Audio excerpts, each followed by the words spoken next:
Hey listeners, it's Jill. Did you enjoy our episode with author Todd C. Elliott as much as we did? Are you itching to get your hand on a copy of his latest ghostly novel, The Lower Line? Well, now you can. Leave us an iTunes review and we'll pick one lucky reviewer to win their very own copy. To learn more about where you can get yours, visit our website at thefire.com. Now, enjoy the show. You're listening to the Screaming Pods Network.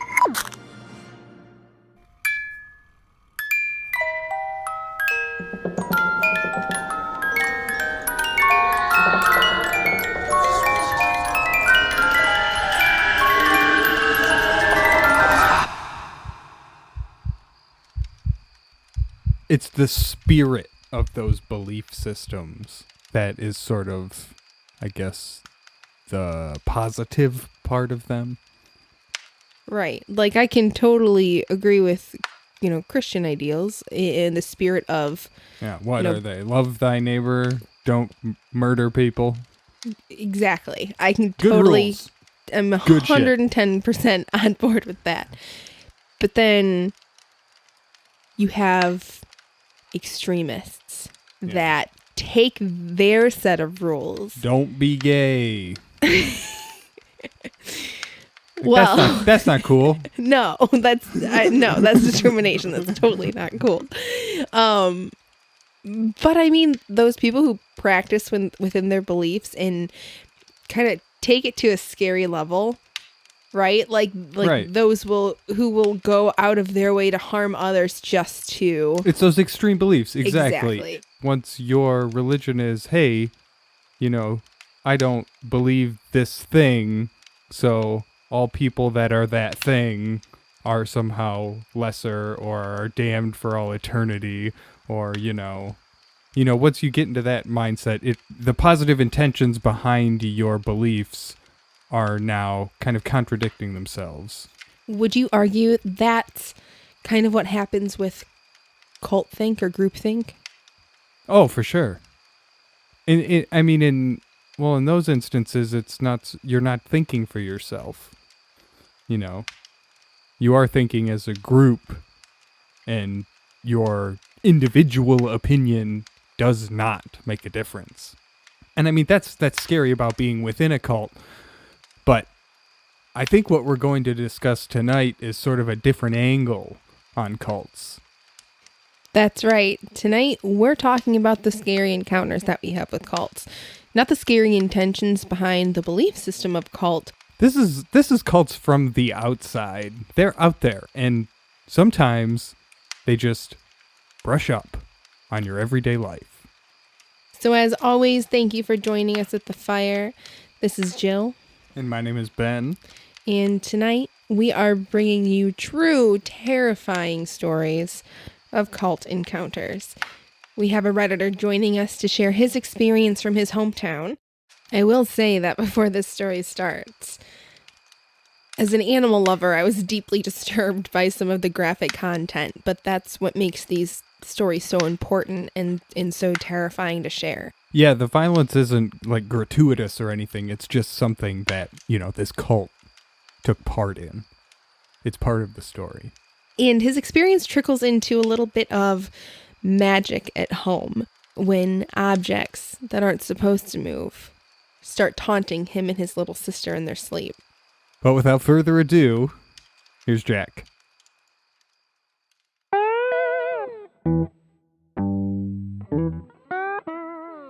The place is Butte, Montana. It was where the copper rush happened, pretty much. So the whole town was built on the backs of, I'm fairly certain, Oriental slaves. So it's got that whole bad juju going for it. The main attraction in the town, the main tourist attraction, besides Evel Knievel, because that's where he was from, it's this giant crater-sized pit. They call it Berkeley Pit. That's just full of acid, basically, from chemical runoff from all the mines up there. It's a mountain town, 30,000 people maybe. But it's surrounded in a bowl of mountains, so it has the look of a quiet mountain town, but the people there are pretty much insane, so it's, I guess, a loud little mountain town. The cult, I actually asked my mom about before coming on here, just to make sure like it wasn't just some bullshit they were telling little kids to scare us. And she confirmed that it was there. And then a parent of one of my friends also was like, yeah, they used to hang cats from trees. There was nothing in the paper ever about it. The cops were pretty much like, leave them alone, because kids would sneak up on their property. Like, I wasn't the only one. Like, there was teenagers that went up there all the time, and they'd chase them off and have some crazy story about how they almost got caught by these cult people. You figured, like, if there was a satanic cult in your town, like, that'd be big news for the papers that have nothing to report on ever. I did a pretty thorough search in like the Montana Standard archives and never found anything about it. I found a lot of like stuff that there was like a lot of Satanism around the surrounding areas, like in other cities that were close by, but nothing that was actually in Butte. So I thought that was pretty weird. The night in question was like Halloween night, and we used to get babysat at this like a church friend of my mom's. She's the one who told us all the stories about it, because she lived right down the road. Like, it was a half a mile away from this compound, and you could just see it from her backyard. It was surrounded. They had concrete walls, like cinder block walls. They had a huge property. I don't know how many acres it was, but it was right at the edge of this old, really old graveyard. Like, they basically shared like a border, I guess. The lady who babysat us, her son, was like complaining because his cat was missing, and we all knew that they hung cats from their trees. I always wanted to scare, especially on Halloween. I was kind of a little adrenaline junkie kid. I was like, well, let's go over there and see, or at least see if we can see it from the road. We decided to go jump the wall from this tree that was in the graveyard in the old cemetery. So we got over there. And I don't know how, because they had motion lights and they had security cameras like all over this place. It was pretty locked down in the sense that I guess they were used to people jumping over there, so they reacted accordingly. But yeah, we went over there, managed not to set off any lights, and we did find his cat. It was one of the ones hanging from the tree, and he started freaking out. And he was kind of like oblivious as a kid, I guess, like really naive. I mean, we were pretty little, but he thought he could just like go up to this building. They had this like square, it was all white. It was like this square, like concrete building. The weird thing was, though, is there was like a door on the roof, and that was like the only way you could get in. And like it was like fire escape stairs, I guess. What you'd call it, for lack of a better, because they were like these janky like metal stairs that led up to the roof. So that was the only way in, like, that we could see. And then they had the one window on the side that faced the graveyard, basically, where no one could ever, like, you know, look in from one of the houses or something. It was pretty high up. I had to give him a boost up to it, and it was pretty small. And as I'm holding him up there, you know, he kind of like lets out a gasp, and he falls off of me. He sets off one of the motion lights, and these people came out. We heard them open the door on the roof, and they came out. They came flying out of there, running after us. I didn't even check to see if he had gotten up or even if he was running yet. I just took off, basically, and he obviously got out. We get back to his mom's house, and she loses her mind on us for even going over there, of course. I mean, this is a lady that was so religious, she threw away a tube of my Pogs once. She said they were satanic. So this is how this is just, I'm just setting a tone here for how religious this lady was, how nutty she was. She lost her mind on us and told us some story about how I guess there was a couple. They got caught up there or was tortured up on that compound or something, and only the girl got out. I tried to look that up. I couldn't find anything about it, so I'm sure that was just bullshit she said to scare us away from going on there. But the point is like, people knew they were there in that town and were basically doing everything they could to keep people just from going near it in general. Her son said he saw like the window looked into a hallway, I guess, and in the hallway there was like a table with like metal trays on it, I guess. And he said there was cat parts, like cut up animal parts. I'm assuming it was cat. And he said he saw human fingers, like severed human fingers on these trays. Again, I mean, it's a little out there, and I can't like back that story up, what he saw, because I was the one boosting him up. The mom obviously didn't believe it. She told the cops that their cat was hanging from one of their trees. The cops, I don't know why they never did anything about the cats. I'm fairly certain they had rabbits on that property and said the cats were eating their rabbits. That's why they killed them. But that wasn't the only place in town where you'd find these cats hanging from the trees. Because at the south end of town, there was this place called 9 Mile, and you would find them out there as well, along with like dogs, dead dogs with their paws were always like bound up with twine. It was really weird, and they'd wrap them up and throw them just in random places around the town.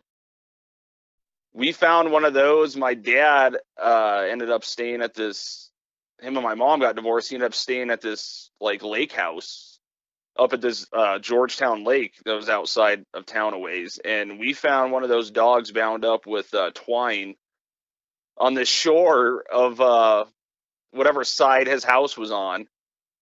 We found one of those, and that was like 45 minutes to an hour outside of Butte. I think maybe they like held ceremony or something there on that compound, or that was like their base of operations, and they just kind of sneak around in town at night or other places and do shit elsewhere around the area. I don't know why, but it was definitely their MO though. So it was basically all over. The cops basically said to keep your pets inside your yard or in your house, and that if they go over on that property and fuck with their rabbits, that they're within their rights to kill them or whatever. So they never did anything, and all they said was to just leave them alone. My brother and I weren't staying the night at this place, and it was kind of like a long walk home. And it was Halloween. We had to lug all this candy. I mean, we went pretty hard. We're lugging all this fucking candy uptown, and it's literally up. Like, the streets there are like San Francisco kind of steep. Like, uptown is literally up a giant hill. So we were walking a ways, and I noticed it was like a green Suburban that was kind of like, it wasn't circling us, but I would see it drive by us like every 10 minutes. It would just kind of like drive by. We didn't see him again. I mean, we just took back alleys all the way back home. I mean, people in the church would talk about who they were in the community, you know, because there was a bunch of members. I mean, if you were able to look at, like, watch their, like, compound, like, if we were getting babysat, for instance, I would just kind of always look over at that place in the backyard, and you could see cars going in and out of that place all the time. They even had their own gas pump on the property. I do know that. So there was like, I don't know, there had to have been 100 members. I'd probably be comfortable saying there was like 100 members around there. There's a lot of people. There was one house or maybe even two houses on that property. I'm not sure, but there's no way 100 people lived on that property. These people were all like part of the community out, like living in the city somewhere. We just never knew who they were. And it's funny because there was a shrink that got busted there for, I think, sexually assaulting. He used like hypnosis to ritualistically sexually abuse women, and he got arrested for that not too long ago there. Like, so there was like little things like that we didn't really know who they were in the community. I mean, hell, there might even have been fucking cops that were members. Not trying to sound like fucking Alex Jones here, but like there could have been, I mean, you just never knew. I mean, there very well could have been doctors or members of the community that were high up that maybe that's why no one ever said anything. I don't know. And you don't get that chunk of property. You don't get that size of property. You got your own gas pump. You got like all this land. You don't get all that unless you have a chunk of change. And like, so these aren't like just some fucking trailer hillbillies we're talking about here. I looked it up on Google Earth to see what it is now. It looks like it's a fucking junkyard, or I don't know, something. But that particular building, I think, is a law center now. I'm not for sure, because every time I try to look up the address, it takes me somewhere else. Like there's like conflicting addresses in this place, so I don't know. Like, if you want to look at it, if you get bored one day, it's at the end of Montana Street, where that graveyard is, at the south end, I think. So you can kind of see where the chunk of land is. When I was looking this stuff up in the Montana Standard Archives, I even read something about witchcraft going on in Helena, which isn't far away. Some hikers came upon like a whole, they were saying witches were running around in the woods up there or something. So like, all these neighboring cities have stories, except for Butte in particular. So I just found that really strange. There was a girl my mom used to babysit that she had an older brother that was, I guess, what you'd call a fucking edgelord now or something. He was like a wannabe Satanist, whatever. He was like a teenager, I don't know, 15, 16, but him and his friends used to go to that graveyard and try to, I don't know, I guess cut themselves and bleed on gravestones, whatever. He snuck over there too, and he told me he also saw severed fingers through that same window. That's the only reason I'm inclined to believe what that guy I boosted up saw, because he told me that story before even hearing anything about mine. And that's when I told him, like, oh, when we went over there, this kid saw the same thing. So I don't know if that was, I mean, unless you see it yourself, it's hard to believe, I guess. It's pretty scary to a fourth grader nonetheless, is what I'm saying. So, I mean, it's not like paranormal per se, but it was definitely something that happened in that town. People talked about it. There was just never any like arrests or anything in the news about it that I could find anyway. So that would be my cue to move out. That would be my cue to leave that town, never go back. Not that he has much of a choice because he's a kid. Well, could you imagine being a kid and then hearing the legends, the lore in your neighborhood about this cult in the town that hangs cats from trees? It sounds like that one of those stupid things kids make up. But then come to find out, you know somebody whose cat disappears. Right. And the mom kind of backed up the claim that the cat was hanging in one of the trees. Yeah, that's the other thing. It's obvious, the town knows they're there. Kind of, it's like the elephant in the room, And unfortunately, ignoring it or just running away from it is not going to make it go away. Some of the cult activity may have hit a little closer to home than what they expected. I didn't actually witness the Barbie come to life. I might have had a fucking heart attack if I did.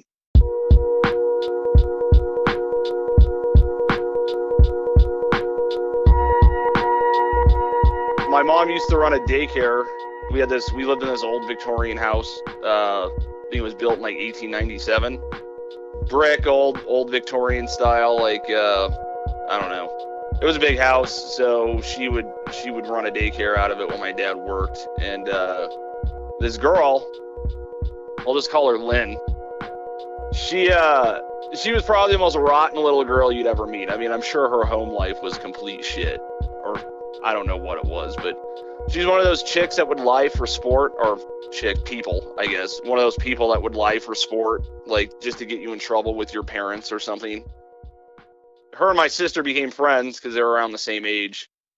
One day they get in a fight, and she takes her Barbie doll from her. Tells us this story about how her older brother, that guy I was telling you about, who used to go practice his rituals in the graveyard. She told us that he used to be able to make her troll dolls. You remember those, fucking troll dolls with the crazy hair? He was able to make them walk off her dresser at night.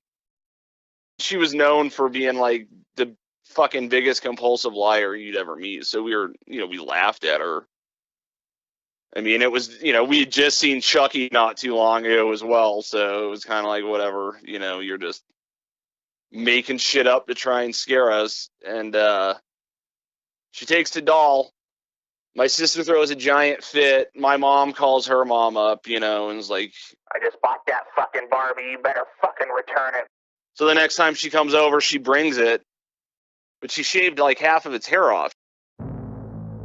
And then sewed some kind of animal hair. I want to say horse because I think she had horses where she lived. I think they had a couple horses. It looked like horse hair. I don't know. It was some kind of fucking animal hair. She gives it back to her, and it's all smiles, like, and all nice. You could tell it was just, like, totally out of fucking character for her, but my sister was pissed, but I guess grateful to have her fucking doll back. So she sets it up. She had this giant dollhouse. She had it had its own fucking table. That's how big this goddamn thing was.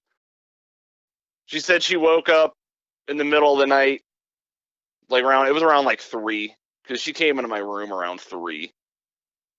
And she said she just was staring at this particular Barbie for no real reason, just woke up and was staring at it. And she said she saw like its hand kind of move, and she thought, it's optical illusion or whatever. I just fucking woke up. But then she said it got up and stretched like a human would, after like a long nap. And turned her head really quick to look at her, like in like a menacing, I guess, intimidating way. My sister said she pulled her covers over her head and heard the thing run out and run down the stairs because the kids' rooms were upstairs, so there's no parents up there. And she came running into my room screaming my Barbie doll's alive over and over again. 3 in the fucking morning. We're in grade school, so we did watch a lot of horror movies as kids. That was our thing. So, like, I was like, well, maybe you just had a bad fucking dream. And she was like, no, look, it's gone. It's not here. And it wasn't there. So my sister wasn't known for lying at all. Like, we were like straight Protestant, truth-telling Christians. I started to believe her and get freaked out, I was like, well, shit. I seen what Chucky can do, like, we just watched that not too long ago before all this, so that was fresh in my fucking head. But I had this big metal Tonka truck. I sat at the top of the stairs and waited for it to come up because I was so freaked out. I was just going to smash it, but it never came up and we never seen it again.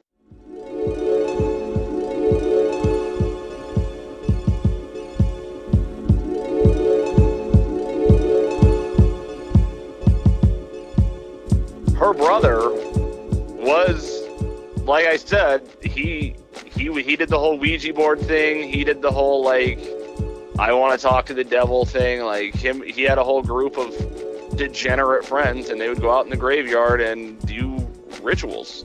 They would do whatever the hell they did. I know it involved cutting themselves and bleeding on gravestones. Like, I do remember that much, but that kind of shit scared the hell out of me as a kid, so I never really asked that dude that much. He looked like Michael from fucking Lost Boys. That's who he looked like. He looked like fucking Jason Patrick with a curly mullet. So he was like the cool dude, the epitome of a cool dude in the 90s, so you kind of wanted to hear what he had to say, but that shit I didn't ask too much about.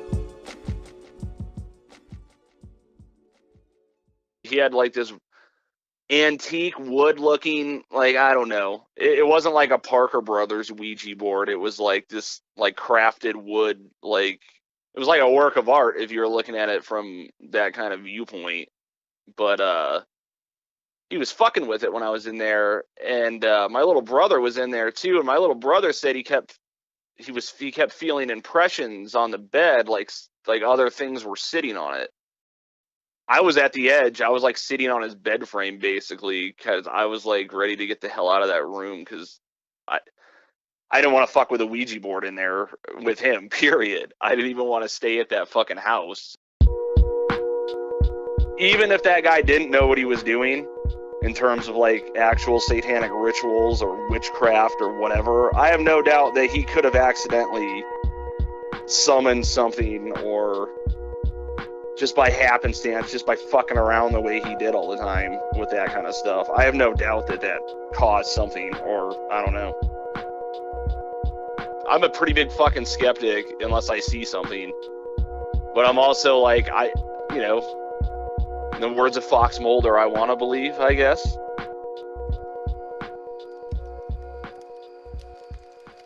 Thanks again, Jack, for the awesome stories. You fucking rule, man. Yeah, that was great. We're so lucky that you had such a terrifying childhood, so you could come on a podcast and share if stories. If you come across any more spooky shit, let us know. You're welcome back. There's some type of charm in looking back at these experiences you've had as a child. Not so much with, running away from a cult, but with thinking that your dolls can actually come to life. I totally resonate with what he was saying there at the very end, that he wants to believe, but it's such an out there experience. Like, dolls don't come to life. I will say, when I was in elementary school, I watched the Goosebumps movie, Night of the Living Dummy, and I wanted a dummy so badly for Christmas, right? After seeing that, because I just love all things scary. So I had begged my mom for my own dummy for Christmas, and what showed up? Lester the dummy from the Howdy Doody dummy trio. So I had Lester, and he was pretty cool. I was a terrible ventriloquist. I tried to practice.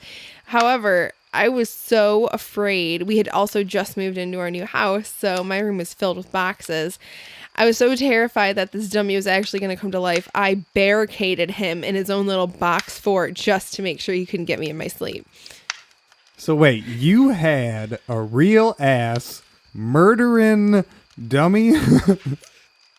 No, I thought I did. It was all in my imagination. So well, let's be clear here. It never committed a murder you found out about. Right. That's awful. That's terrifying. I guess it is pretty scary. It was a pretty scary. But imagine you as a grown woman, a child runs up to you with a dummy and is like, oh, I'm smacking that thing down. I'm smacking that thing down in the gutter. Yeah. I don't know. After hearing Jack's story, I think I'm going to be afraid to get out my old Barbies too. Man, seriously, like, it's one of those things, like, until it happens to you, until, it's out of sight, out of mind, until it becomes part of your life in whatever way, that's when it really becomes real. And I think we have to remember that when you're like reading any story or listening to anybody talk about whether it's UFOs or a cult experience or, seeing a ghost. You just have to think, what really happened to this person? That's what makes this next story so relatable to so many of us. We've all had our fair share of scary experiences. And for one family, unfortunately, that experience lasted all through the night when they happened upon the wrong bed and breakfast. Before talking to Jack, I would have called bullshit on this story. But afterward, I have no reason not to believe them. When I was younger, really young, my family took a road trip through upstate New York. We were going to see my grandmother and tour around the countryside a bit. There we were, rural upstate, away from where my grandmother actually lives, that region. We were planning on staying at a bed and breakfast that my father booked ahead of time. We ran into some really bad weather, and the drive took us a lot longer than we expected. When we finally got where we were headed, we were all exhausted. We went up to the door to check in, and a woman missing her 2 front teeth on both the top and her bottom jaw answered the door. She invited us in, but she stopped and told us that they didn't have any more rooms for the night. They were booked solid. My father protested, saying that he had made arrangements in advance, but she said she knew another bed and breakfast just up the road. They had vacancy and she would give them a call. She assured him they would offer the same rates. But before we left, she insisted on showing us around. Her husband was an artist and she wanted to show us his studio and his quote-unquote famous artwork. We were all invited in, but after seeing the first few pieces of naked women, all missing their front teeth, bound and being tortured in various ways, my parents opted to leave the kids outside with Grandma. Apparently, from what my parents said, most of the rooms were full to the ceiling with similar artwork showing dead or dying people. They were creeped out. They pretty much just figured that these people were eccentrics and felt like that we all dodged a bullet by ending up not having to stay there. We all waited out back while the woman called her friend. There was a huge hole in the ground next to us. At the bottom of it sat what appeared to be some kind of altar covered in pentagrams. My mother mentioned it seemed strange they hadn't met the husband. Supposedly he was in the house somewhere while they were getting their tour. They walked through the entire house. A side note that's kind of interesting, and I found it strange when my mother told me the story later. I was 5 years old at the time. A lot of what happened has been narrated to me after the fact by different people who were involved on some level. We stopped by a random park to stretch our legs at some point before we arrived at the next place. The storm we'd gotten ahead of was closing in on us, and my parents wanted to wear us out as much as they could to be sure we had no energy before we got to the B&B. While we were there, my mother claims that one of us found a small necklace with a pendant on it. We brought it over to her and she said the pendant itself was a pentagram on one side with a Third Reich symbol on the other. My mother took it away and put it in her purse. We arrived at the next bed and breakfast and were greeted by a different woman, weirdly also missing her two front teeth, upper and lower. It was about this time that my grandmother offhandedly mentioned that she'd recently read a few articles about tourists in the area getting murdered by some cult of Satanists. She was known for spinning some tall tales, so I think my parents kind of just rolled their eyes and dismissed it. The storm had caught up to us by now. We were all exhausted and there was nowhere else to stay nearby. My dad decided we would make do with whatever they had to offer. Turns out, what they had to offer was a slightly renovated barn. During the hustle and bustle of moving our luggage in, the woman that greeted us kept inviting my brother, 3 years old at the time, and myself into the house. She kept saying that she had sweets and telling us how much we'd love to meet her kitties. She did make it very clear that my parents were not welcome inside because it was too messy, and she would have been far too embarrassed. We were eventually herded away into the barn and ordered not to talk to her. Once we were inside the barn, my father, who was understandably a little creeped out, went around checking the beds and securing the one-room barn. The windows had no coverings at all, and the doors had no locks. We placed pillows from the couches in the window frames, and my dad grabbed a dresser and went to drag it over to block the door. When he started moving it, he noticed it was on wheels, and they were completely silent. He also noticed that the wall behind the dresser moved a little bit when he had shifted it. He looked closer and really examined the wall, and he found a seam. He pushed on the wall and it gave way. Two invisible doors opened outwards into the night. And just outside was a dark-colored van that had been backed up right up to the opening. My dad lost it. He went around rearranging all of the furniture in the room, stacking the heaviest objects against the outward swinging doors and moving the mobile dresser with various loud objects behind it against the main door. When he was finished and we were all starting to settle down, probably around 11 p.m., the woman came by to bring us fresh baked blueberry muffins. Now, as I mentioned before, I don't remember much of this trip, but this is one element I have a vivid recollection of. With the inclement weather and the rush to find a place to stay, complemented by the lack of restaurants, well, lack of anything in the area, we hadn't had what you might consider a proper meal. When you're 5 years old, dinner is very important. The muffins were fresh baked and they smelled heavenly. At that moment, I wanted one more than anything else in the world. But presuming, probably correctly, that they were poisoned or something was seriously wrong with them, since this entire thing was beginning to feel like a horror movie, my mother absolutely forbid us from even going near them. She put them on a high shelf and sent us to bed. I was so angry. I went to bed hungry and irritable. Only 2 things happened that night that I can recall. My parents slept very lightly, if at all. They claimed they kept hearing people talking outside.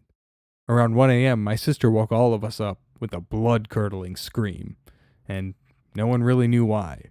She was usually a really quiet baby. When my parents got up and soothed her for about an hour, trying to get her back to bed, my mom noticed something on the wall as she was walking her around, and called my father over. She said there was a picture hanging to one side of the door that, in the daylight, seemed to be logs in a recently extinguished fire pit and a tranquil forest scene. But by night, it was unmistakably burning corpses with a hooded, smoke-like figure looming over them. We got up the next morning, packed up early and waited for the lady to get up so we could pay and get the hell out of there. While my parents were packing our bags into the car, the woman came around back and gave both my brother and I small wooden cats, carved into the form of like napkin holders, each a different color, with a big hole in the middle, and she'd written little notes on them. As my father was paying, after loading us into the car, my mom was kicking the gravel around on the driveway, absent-mindedly. The woman came over to say goodbye and waved to us, but my mother noticed that she was discreetly trying to recover the tiles that she had unearthed. Before we drove off, my mother got back out of the car, and she uncovered one of the tiles all the way. She claimed she saw the same pentagram with the Third Reich symbol on it that she saw in the necklace we found in the park. As we were pulling away, she noticed that the necklace wasn't in her purse. The likelihood of it just falling out of the pocket she put it in was quite unlikely. People that hear this story seem appalled at the fact that I kept the wooden cat that the woman gave to me. It's still just sitting in my bedroom. I know this all sounds very strange, but I can only assure you that it matches well with my memory of the events. All of the adults that were there tell the exact same story, and 2 of them are not known to exaggerate much at all. Personally, I'm glad it's just a weird story we look back on, and that nothing really awful happened that night.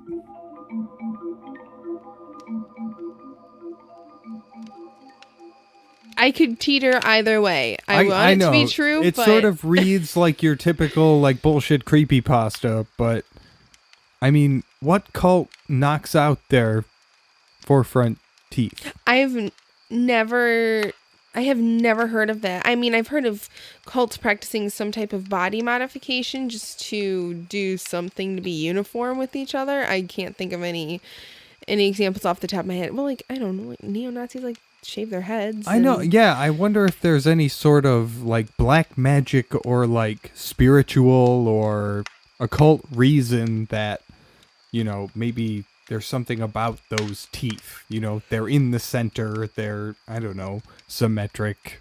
I don't know. Maybe they, yank them and use them for some weird shit. I'd rather not speculate. Yeah, let's not. I'm afraid. Let's not. The things we could come up with, though. So what do you think you would have done if you were in this family situation? Do you think you would have, hunkered down for the night? Or would you have gotten back in the car and drove? Well, yeah, how much gas is in the car? Just go. Come on. Right, you got to get out of there in the morning anyway. Just drive, fuel up at the next sign of civilization, get yourself a coffee. I mean, I could understand if you're exhausted and you have to drive maybe an hour or two to get just out of the wilderness. I don't know if I've ever been that deep, in the boonies. Is upstate New York that bad? It's pretty rural. It's for real, yeah. Yeah. That bad. It's definitely, New York is pretty big outside of New York City. But, to find a trap door in any type of establishment, whether it's upscale bed and breakfast or a modern hotel, hotels in general are pretty scary. I know that we've talked about that before. Well, shit, give me an Airbnb. Don't give me an Airbnb. Let's look for some trapdoors there. Oh my gosh. I don't know if I'd ever Airbnb. I'm too afraid. Too bad this family didn't live in the modern world where they could have taken advantage of Airbnb and maybe they wouldn't have ended up at Satan's B&B. That being said, I'm terrified to stay in an Airbnb, and I want some of y'all to provide us with your stories to validate my fear. So share your horror stories with us. Hop on our website at thefire.com to submit your story. We'd love to have you on as a guest storyteller. Be sure to follow us on Twitter at _the_fire to stay up to date on all the fun podcast business.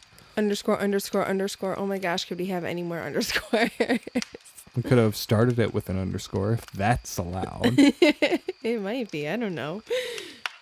And if you enjoyed this episode, please share with your friends. Word of mouth is the best thing you can do to help support a small podcast like us. If you're listening to this right now and you're in your favorite podcast streaming app, we'd appreciate it if you'd take the time to rate and review. Yeah, and if you leave us a review, not only rate us, but leave us an actual review on iTunes. One lucky reviewer will walk away with Todd C. Elliott's latest bone-chilling romance novel, The Lower Line. Yes, if you don't let us know who you are, we cannot send you a copy of The Lower Line. And we want to send you a copy of The Lower Line because it's amazing. It's going to be your new favorite summer read. So the next time you find yourself running from a cult through the woods late at night, and you see the warm glow from a fire, pull up a seat and join us. As always, I'm your co-host, Jill. And this is Ben. And we'll see you next time at the fire.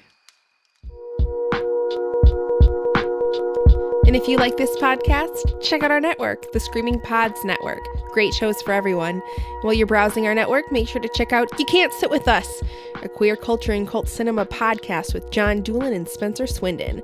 They love horror movies, RuPaul's Drag Race, vintage porn, their TV's loud, and their homosexuals flaming.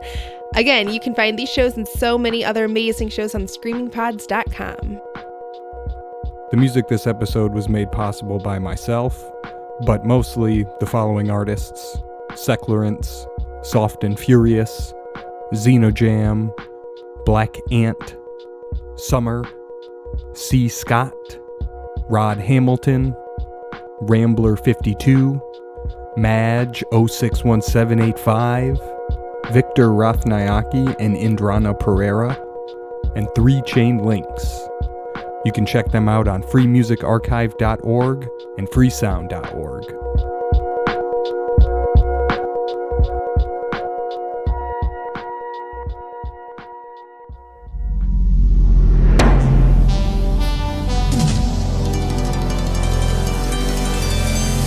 You're listening to the Screaming Pods Network.